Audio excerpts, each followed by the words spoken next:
1996 আওয়ামী লীগ ক্ষমতায় ফিরেছিল। সেই সময়ও দলটিকে চিহ্নিত করার চেষ্টা সফল হয়নি। রুমিন ফারহানা ইঙ্গিত হয়তো সেই ইতিহাসের দিকে। সংসদে বর্তমান অবস্থা নিয়ে তিনি কঠোর সমালোচনা করেছেন। তার বিস্ফোরক দাবি, আগে আওয়ামী লীগ যেমন জাতীয় পার্টিকে নিয়ে বিরোধী দলের নাটক সাজাতো, এখন বিএনপি জামাতও অনেকটা একই পথে হাঁটছে। অর্থাৎ সংসদে তথাকথিত গঠনমূলক সমালোচনার যে চর্চা হচ্ছে তা আসলে লোক দেখানো। প্রাক্তন উপদেষ্টা মাহফুজ আলম এই সংসদকে ভাগ বাটোয়ারার সংসদ বলে অভিহিত করেছিলেন, যা রুমিন ফারহানার বক্তব্যের সাথেই মিলে যায়। আমাদের নতুন পেজ সাবস্ক্রাইব করুন আরও বাংলাদেশের খবর পেতে। রুমিন ফারহানা বলেন, আওয়ামী লীগ যেমন একসময় বলতো এক থাকতে হবে, নইলে জামাত, শিবির ও জঙ্গিরা ফিরে আসবে, এখনকার শক্তিগুলো একই সুরে বলছে যে তাদের ঐক্যবদ্ধ থাকতে হবে, তা না হলে ফ্যাসিস্টরা অর্থাৎ আওয়ামী লীগ ফিরে আসবে। অর্থাৎ রাজনীতির কৌশল ও বয়ানে কোনো পরিবর্তন আসেনি, শুধু ভয়ের পাত্র বদলেছে।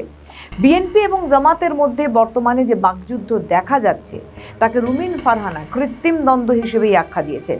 বিশ্লেষকদের মতে, যদি সত্যিই কখনো আওয়ামী লীগ রাজনীতির মাঠে ফেরার সুযোগ পায়, তবে বিএনপি, জামাত সহ সব দল এক প্ল্যাটফর্মে আসতে 1 ঘন্টাও সময় নেবে না। সম্প্রতি 8টি ইসলামী দল কিন্তু একজোট হয়েছিল। ইসলামী দলগুলোর কথা ছিল তারা কোরআনের আইন মেনে চলবে। তারা কিন্তু ইতিমধ্যে জুলাই সনদে ঢুকে গিয়েছে, কিন্তু গণভোটে যারা গণভোট দিল তাদের কিছুই হলো না। ডক্টর ইউনূস দেশ ত্যাগ করলে দেশে গণলুট হবে, এমনকি দেশে ভয়াবহ দুর্ভিক্ষ নেমে আসবে, এমনটাই মন্তব্য করলেন রুমিন ফারহানা। তিনি মন্তব্য করেন, বর্তমানে বাংলাদেশে যে তেলের সংকট এখন মিটেছে, এবার সাধারণ মানুষের ওপর আইন চালু হবে। এই আইন কিন্তু তৈরি করে গেছে ডক্টর ইউনূস।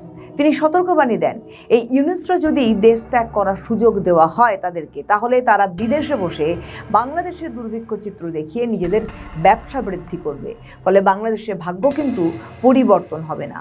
তার এই কথার ইঙ্গিত রুমিন ফারহানার আগামী দিনে আওয়ামী লীগকে তিনি সাপোর্ট দেন কিনা, অর্থাৎ তিনি পাশে থাকেন কিনা, সেই আওয়ামী লীগের হয়ে তিনি লড়েন কিনা, এটা এখন একটা বড় প্রশ্ন হয়ে দাঁড়িয়েছে।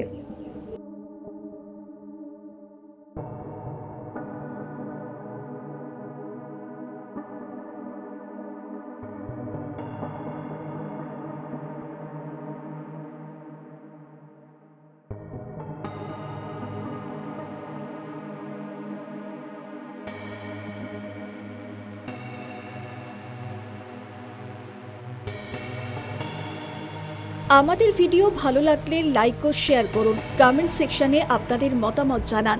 আরও ভিডিও পেতে আমাদের চ্যানেলটিকে সাবস্ক্রাইব করুন এবং প্রতি মুহূর্তে খবরের আপডেট পেতে প্রেস করুন বেল আইকন।